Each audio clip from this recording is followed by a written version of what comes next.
Hace unas semanas atrás el país hablaba de lo que está sucediendo en Tierra del Fuego con esta medida del Ejecutivo Nacional, que es la apertura a las importaciones. Bueno, ¿y qué sucede en un lugar como de nuestro país, donde se trabaja con mano de obra argentina? De alguna manera podríamos decir que se hace soberanía también. Pero vamos a escuchar a quien tenemos en contacto en este momento y a quien le agradecemos muchísimo por estos minutos. Es el delegado metalúrgico Pablo Ibáñez, es delegado de la seccional Río Grande. Él trabaja y nos va a contar bien en Radio Victoria Argentina, que es un grupo de fábricas allí en Río Grande. Pablo, muchísimas gracias por el contacto. Yamila, Sole, te saludamos desde el Bolsón. Yamila, Soledad, buen día para ustedes, un gusto y un saludo para toda la audiencia. Bueno, muchas gracias. ¿Cómo está la situación hoy, Pablo? Hemos visto algunas imágenes a través de la televisión, hemos escuchado a algunos políticos e incluso al gobernador de Tierra del Fuego, pero ¿cómo lo viven ustedes? ¿Qué es lo que está pasando en este momento? Sí, la verdad que con un marco de incertidumbre que afecta a cerca de 11.000 familias, que somos las que nos desempeñamos en la industria electrónica, a raíz de estos dos decretos, el principal el 333 que se publicó la semana pasada y que baja los aranceles a la importación de celulares, uno de los principales productos que nosotros producimos acá, junto con televisores y aire acondicionado. Un marco, la verdad, de incertidumbre que esperamos aliviar y sobre todo garantizar la continuidad laboral a raíz de un acuerdo que se generó entre nuestra organización y las cámaras empresariales, producto de este esfuerzo que hicimos, ¿no? Del sacrificio después de un paro por tiempo indeterminado que nos llevó 9 jornadas a la intemperie, 9 jornadas con una absoluta y total adhesión en nuestras compañeras y nuestros compañeros de base, a quienes obviamente valoramos y reivindicamos como resultado de esta mesa de trabajo técnica que se conformó y que ya tuvo la primera reunión el jueves pasado. Contanos un poquito de vos en particular, ¿en qué empresa, dónde trabajas? Bueno, trabajo en el grupo de empresas Radio Victoria Argentina, que constituyen a dos firmas más, que es Megasat y Sontec. Nosotros fabricamos la marca Hitachi, TCL, RCA, Ujú, tanto en telefonía como en televisores y en aire acondicionado. Un ujú. grupo de empresas que ya tiene una trayectoria casi de 50 años, que se permaneció a pesar de todas las crisis, a veces con dotaciones mínimas, pero hemos podido sortear inclusive la etapa de la baja de aranceles a las computadoras en el año 2017, Ujú. donde teníamos una línea que estaba integrada por cerca de 60 compañeros y que la empresa decidió, después también de una lucha nuestra, logramos que se sigan sosteniendo esos puestos de trabajo. Sin embargo, hoy, con esta baja de aranceles, estamos hablando de una proporción solo en celulares que afectaría al 30% de la dotación. Ujú. Y ahí ya los márgenes de obtener una continuidad laboral es muy difícil, ¿no? Y entendiendo que también es una empresa bastante conservadora, no es una empresa que crece abruptamente, sino que mantiene a veces segmentos del mercado con la posibilidad de garantizar y una visión de sostener la actividad. Pablo, a mí me parecería también interesante que cuentes para todos aquellos que nos escuchan, por qué no es, porque mucha gente que dice solamente se ensambla, no es ensamble lo que se hace en estas fábricas. Y la verdad que es una de las principales críticas que se Mm, han instalado. Muchas veces tiene que ver son sectores importadores que desalientan la producción y que ujú, se quieren quedar la producción local y se quieren quedar con el negocio. Después de explicar lo de las notebooks con sectores políticos, concretamente como el macrismo, o medios de comunicación que desinforman. Pero ujú, tiene que quedar en claro que nosotros fabricamos bajo un proceso productivo que está claramente definido, que primero que no es que cualquier emprendedor se puede instalar en Tierra del Fuego y gozar de los beneficios fiscales ujú, produciendo lo que se le ocurra. ujú, No existe eso. Nosotros somos un régimen cerrado. Tiene que darse primero la apertura para incorporar nuevos productos y en base a eso tiene que tener proyectos. Bueno, esos proyectos que son las empresas que tienen que garantizar la inversión, la infraestructura, la producción y la mano de obra.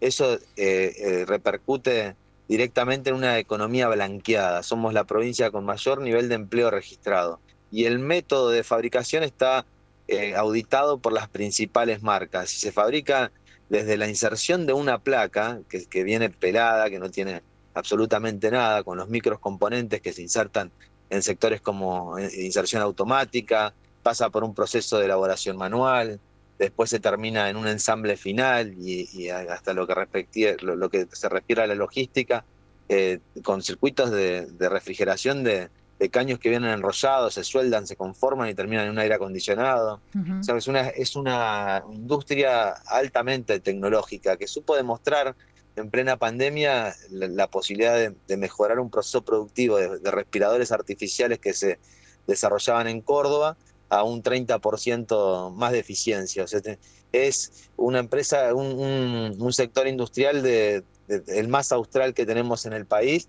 y que representa una vanguardia en las inversiones tecnológicas. Hay trenes de inserciones automáticas, hay instalaciones que están a la altura de las principales fábricas del mundo, que ya se fabrican así, ¿no? Cuando uno habla de ensamble, sí, nosotros generamos por ahí el segmento del ensamble final, que lo mismo que hacen autopartes, lo mismo que se hacen con los automóviles en Córdoba, el 70% son insumos que vienen importados y el resto son piezas que no se fabrican solamente en Córdoba. Nosotros en Tierra del Fuego abastecemos a 8 de cada 10 autos que se fabrican en el país llevan algún insumo de Tierra del Fuego. 7 de las 10 terminales que están en Córdoba trabajan con empresas de Tierra del Fuego. O sea, no es cualquier cosa lo que hacemos, por eso siempre reivindicamos y valoramos el trabajo que hacemos los obreros y las obreras metalúrgicas, sobre todo en un subrégimen y en una ley de promoción industrial que está asociada directamente a la soberanía. Nosotros hacemos soberanía con nuestro trabajo también relacionado a la electrónica. Pablo, ¿cuál es la sensación en los trabajadores hoy? La verdad la sensación es de incertidumbre, pero también de mucha convicción, no producto de que la lucha nuestra que encabezamos con este paro por tiempo indeterminado también repercutió en la solidaridad de otros sectores que se vio plasmado en un paro el 21 de mayo, tanto del sector público como el sector privado en la provincia, porque la actividad industrial representa el 35% para dimensionar, ¿no?, del Producto Bruto Interno Provincial. Son en la ciudad donde me encuentro, que es al norte, en Río Grande, prácticamente el 50% depende de la industria por el nivel de sueldos. El 80% de la industria se encuentra en Río Grande. Eso también hace que se vuelque ese llamado derrame social con mayor porcentaje en esta zona, y creo que eso nos ha dado una fortaleza hoy como para poder sostener este marco de paz social durante 30 días hábiles, que es el plazo que le pusimos. Si bien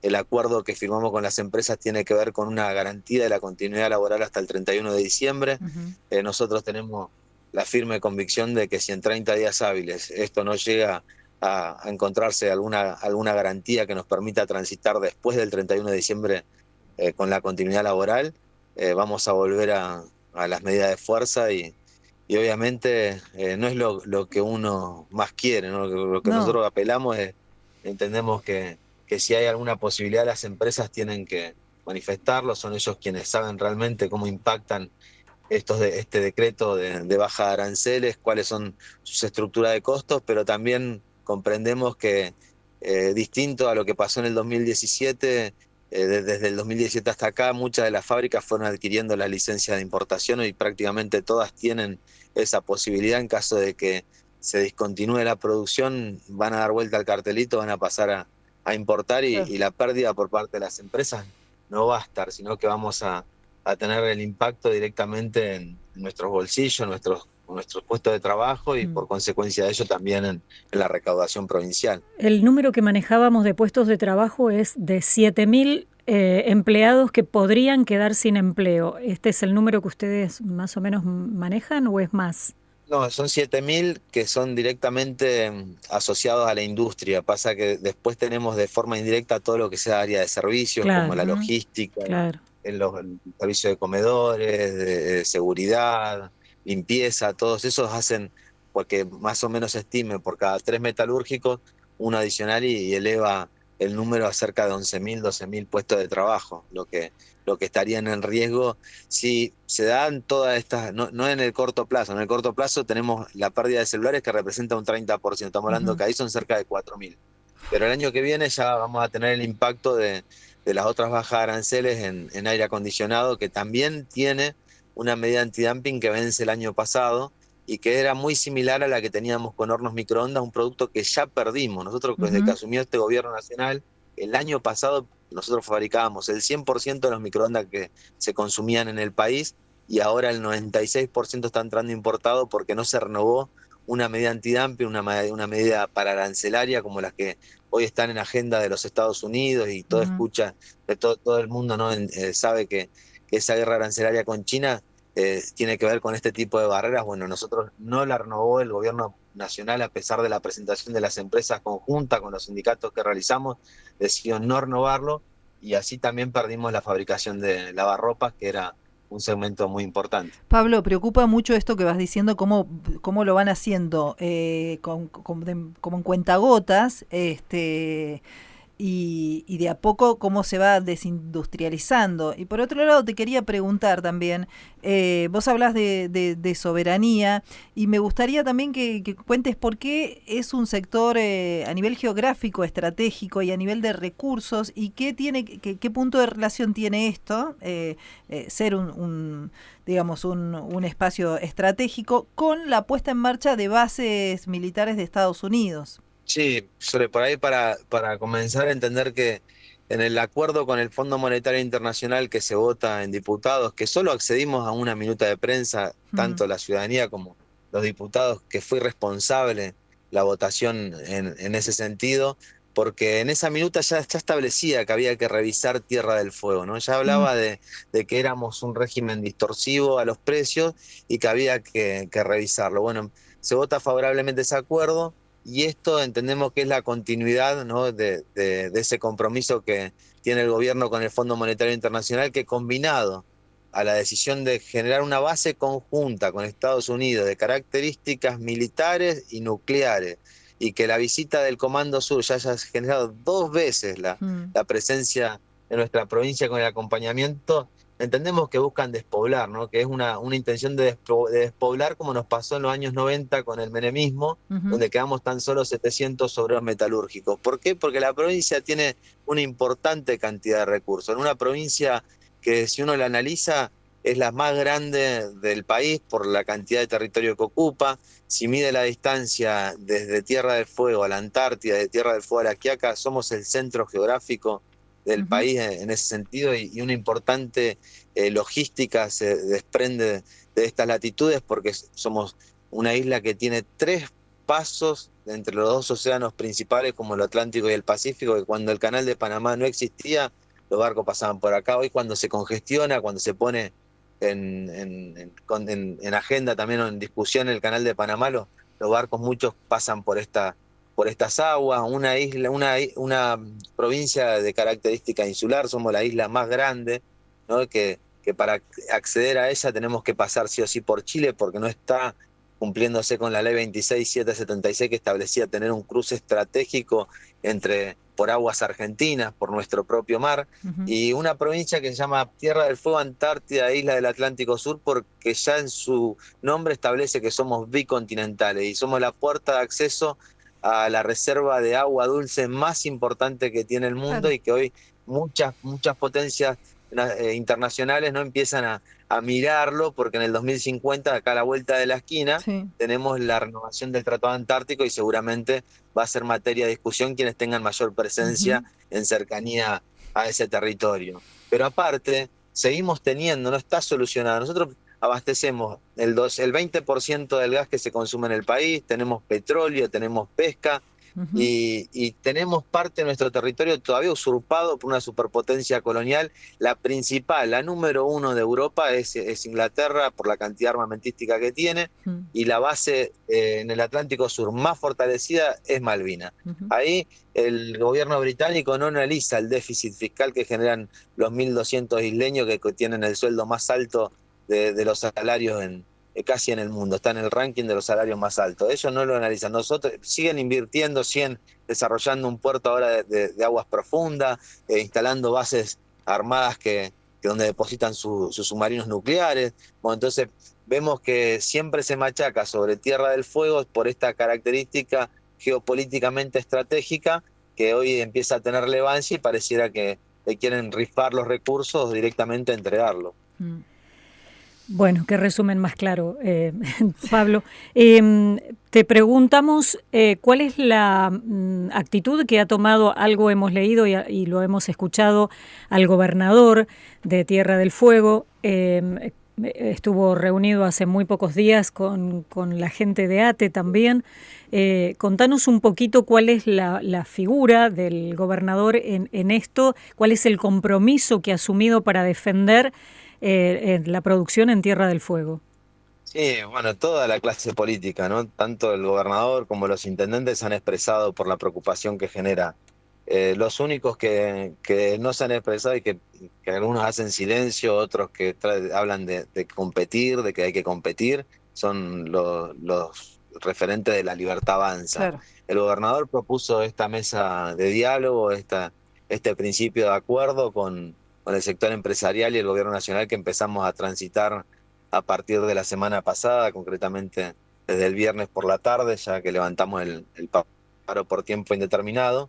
Y si bien la preocupación se ve hoy no muy marcada, es una actitud bastante pasiva la que ha tenido el gobierno de la provincia tibia, hasta este conflicto, ¿no? Ha tenido, claro, es bastante tibia porque ya veníamos siendo agredidos. Nosotros pasamos por comentarios de funcionarios del gobierno nacional de primera línea donde nos trataron de que somos un mamarracho, de que somos un curro, de que somos una granja de votos socialista, de que podíamos tener un parque de diversiones. Bueno, fíjense, hace poquito, cuando surge el comentario de las empanadas del actor Ricardo Darín, en las redes sociales de La Libertad Avanza, se publica la foto de una empanada con una etiqueta de fabricada en Tierra del Fuego y se vuelve a asociar a la industria fueguina como si fuese cara, ¿no? Y sin embargo, todo está caro. Creo que el mensaje del actor iba por ese lado, que todo está caro, que no te alcanza hoy. Nosotros estamos cobrando, un ingresante de acá cobra 1.300.000 pesos cuando la canasta básica ronda los 2 millones.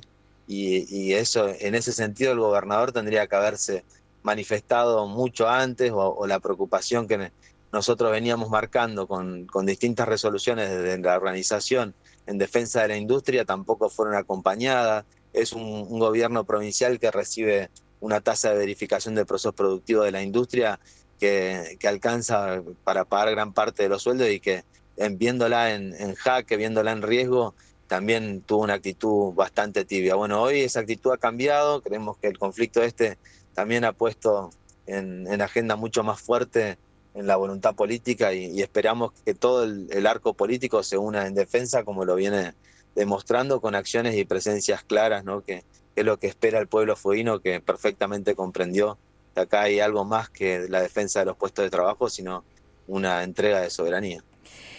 Pablo, ayer se anunció con bombos y platillos que una empresa brasileña va a comenzar a fabricar el celular más barato del mercado. Así se anunció un acuerdo de la compañía brasilera Positivo, que así se llama, con una fábrica local. Ayúdanos a entender un poco esto, porque es una estrategia mixta, digamos, algo de importación y producción nacional.